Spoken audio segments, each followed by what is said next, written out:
छत्तीसगढ़ के सूरजपुर में एक ऐसा गांव है जहां समस्या सिर्फ गरीबी या दूरी की नहीं बल्कि यहां के युवाओं की शादी तक नहीं हो पा रही और इसकी वजह है बुनियादी सुविधाओं का अभाव।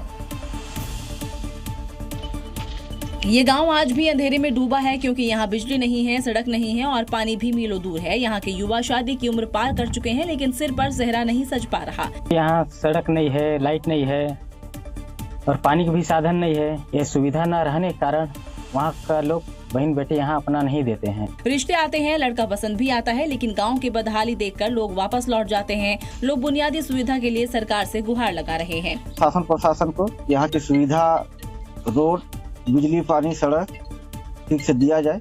देखिए, महिलाएं मीलों दूर से पानी भर कर ला रही हैं। ग्रामीणों ने कई बार प्रशासन से गुहार लगाई लेकिन हर बार सिर्फ वादे ही मिले। अब सवाल ये है कि क्या इन युवाओं का कसूर सिर्फ इतना है कि ये एक ऐसे गांव में पैदा हुए हैं जहां विकास अभी तक पहुंच नहीं पाया। उत्तर प्रदेश के पीलीभीत से एक अनोखा मामला सामने आया जहां कोबरा ने एक महिला को डसा तो परिजन कोबरा को भी अस्पताल ले पहुंचे।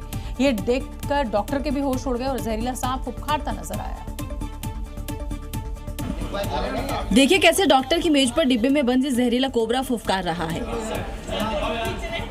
थोड़ी देर पहले ही जहरीले नाग ने एक महिला को डस लिया था। दरअसल महिला जब अपने घर में झाड़ू लगा रही थी तो सांप ने महिला को डस लिया। आमतौर पर ऐसी हालत में लोग घबरा जाते हैं या फिर झाड़ फूंक में समय गंवा देते हैं, लेकिन महिला के परिजनों ने समझदारी दिखाई। न सांप को मारा, न ओझा के पास गए, बल्कि कोबरा को पकड़कर डिब्बे में बंद कर दिया और फिर महिला के साथ साथ जिंदा कोबरा भी अस्पताल पहुँचा दिया, जिससे डॉक्टर ने सही पहचान कर सटीक इलाज करना शुरू कर दिया। ये घटना बताती है कि सही जानकारी ही सबसे बड़ी सुरक्षा है।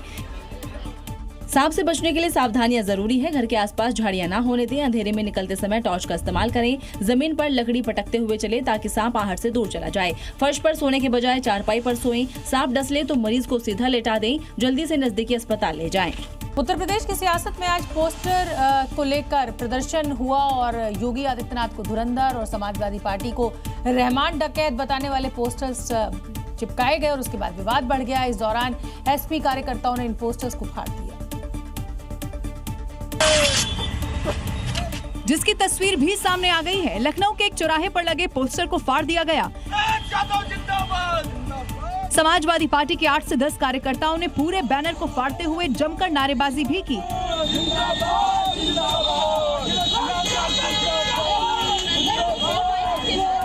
अब ऐसी ही स्थिति बाराबंकी में भी दिखी, जहां एसपी कार्यकर्ताओं ने प्रदर्शन करते हुए पोस्टर फाड़ दिए।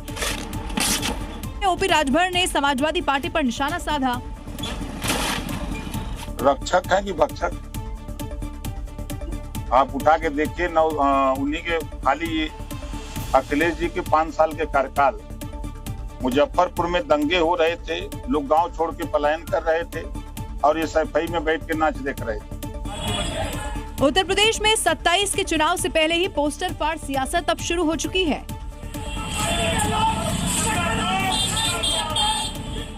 उत्तर प्रदेश के झांसी में सरकारी जमीन पर हजरत इमरती शाह के नाम से एक मजार बनी हुई थी, लेकिन इतिहास में इस नाम का कोई जिक्र नहीं है और इसीलिए इस अवैध कब्जे को आज ध्वस्त कर अतिक्रमण मुक्त कराया गया। सरकारी जमीन पर हजरत इमरती शाह बाबा की मजार बनी थी। प्रशासन ने इसे हटाने के लिए कई बार नोटिस दिया था लेकिन इसे हटाया नहीं गया।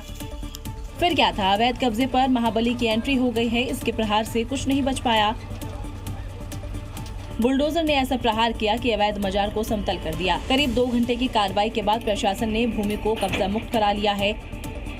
इस दौरान किसी भी तरह की अव्यवस्था या विरोध को देखते हुए मौके पर भारी पुलिस बल तैनात किया गया। सिटी मजिस्ट्रेट और सीओ सिटी खुद मौके पर मौजूद रहे और पूरे ऑपरेशन की निगरानी करते नजर आए।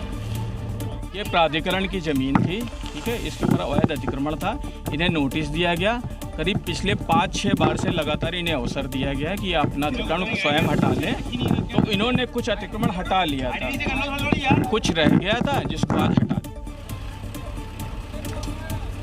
ये तस्वीरें उन लोगों के लिए वार्निंग है जो यूपी में अवैध कब्जा करके बैठे रहे। तो ध्यान से देख लीजिए कि योगी सरकार भूमाफियाओं, कब्जाधारियों का क्या हाल करती है।